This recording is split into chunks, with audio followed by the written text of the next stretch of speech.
Maharashtra superfast news चॅनलमध्ये आपले सहर्ष स्वागत आहे। खास सत्याची धार लेखणीची महाराष्ट्रातील ताज्या आणि वेगवान बातम्या पाहण्यासाठी आपल्या हक्काचे चॅनल शेअर करा, लाईक करा आणि सबस्क्राईब करा। धन्यवाद। तरुणाईला नवा आदर्श, रोहित ठाकूरचा द्रोणागिरी स्पोर्ट्स 2025 मध्ये यशस्वी डंका।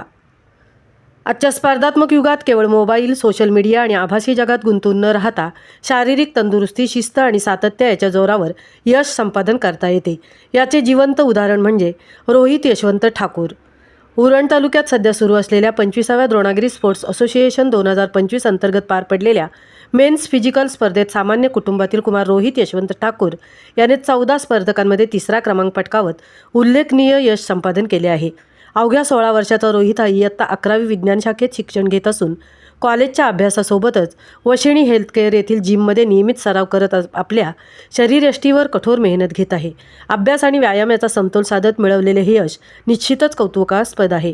रोहितचे वडील वशिणी गावचे यशवंत राधेश्याम ठाकूर हेही एक सामान्य कुटुंबातील व्यक्ती असून त्यांनी मुलाच्या आवडीला पाठिंबा देत त्याच्या मेहनतीला नेहमीच प्रोत्साहन दिले। त्याच्या कष्टाचे आणि मार्गदर्शनाचे फळ म्हणून रोहितने ही यशस्वी झेप घेतली आहे। या स्पर्धेत सहभागी झालेल्या अनेक अनुभवी स्पर्धकांना मागे टाकत तिसऱ्या क्रमांकाचे बक्षीस पटकावणे हे रोहितच्या शिस्तबद्ध जीवनशैली, सातत्यपूर्ण सराव आणि सकारात्मक दृष्टिकोनाचे प्रतीक आहे। आजची युवा पिढी भरकटत चालली आहे अशी ओरड सुरू असताना रोहितसारखा युवक हे सिद्ध करतो की योग्य मार्गदर्शन, कष्ट आणि आत्मविश्वास असेल तर वय अडथळा ठरत नाही। शारीरिक तंदुरुस्ती हे केवळ स्पर्धेसाठी नव्हे तर आरोग्यदायी आणि शिस्तबद्ध जीवनासाठी किती महत्त्वाचे आहे हे रोहितच्या यशातून स्पष्ट होते। रोहित ठाकूरची यशोगाथा आजच्या तरुणांसाठी निश्चितच प्रेरणादायी असून मेहनत कधीही वाया जात नाही हे पुन्हा एकदा सिद्ध करणारे आहे। महाराष्ट्र सुपरफास्टसाठी रणिता ठाकूरसह तृप्ती Bhoir, Uran.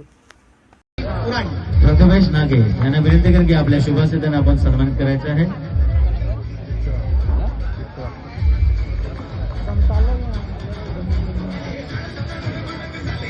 Fourth place goes to number 41 Manoj Patel.